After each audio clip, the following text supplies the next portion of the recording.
একজন মা তার শিশুকে আবর্জনা ডাস্টবিনে ফেলে দেয়, কারণ তার স্বামী 10 বছর পর বিদেশ থেকে ফিরছে এবং তাদের মধ্যে কোনো সন্তান ছিল না, তাই বাচ্চাটিকে ফেলে দিয়ে পালিয়ে যায়। কিছুক্ষণ পর একটা ময়লা ট্রাক চলে আসে এবং ড্রাইভার নেমে ডাস্টবিনটা তুলে ট্রাকের পেছনে ঢেলে দেয়। এরপর একজন মহিলা রাস্তার ধারে একটা নেকলেস খুঁজে পায়। সেটি তুলতে গিয়ে শুনতে পায় শিশুর কান্নার আওয়াজ। দ্রুত মহিলা সরিয়ে দেখে ছোট্ট একটা বাচ্চা শুয়ে আছে।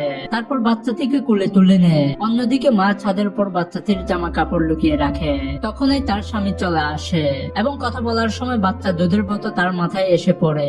স্বামী অবাক হয়ে জিজ্ঞাসা করে এটা কার শিশুর বোতল। পাশে দাঁড়িয়ে থাকা একজন মহিলা বলে ওঠে তোমার ছেলের। এটা শোনার পর স্বামী রেগে গিয়ে স্ত্রীকে বাড়ি থেকে বের করে দেয়। কয়েকদিন পর সেই মহিলা একদম পাগল হয়ে গেছে। হঠাৎ করে তার শিশুকে আরেকজন মহিলার কাছে দেখতে পায়। তখন ছুটে গিয়ে তাকে নিতে চায়, কিন্তু বাচ্চাটির মা তাকে ধাক্কা দিয়ে সরিয়ে দেয় এবং বাচ্চাকে নিয়ে দূরে পালিয়ে যায়। এভাবেই সেই মহিলা তার সন্তান আর স্বামী দুজনকেই হারালো।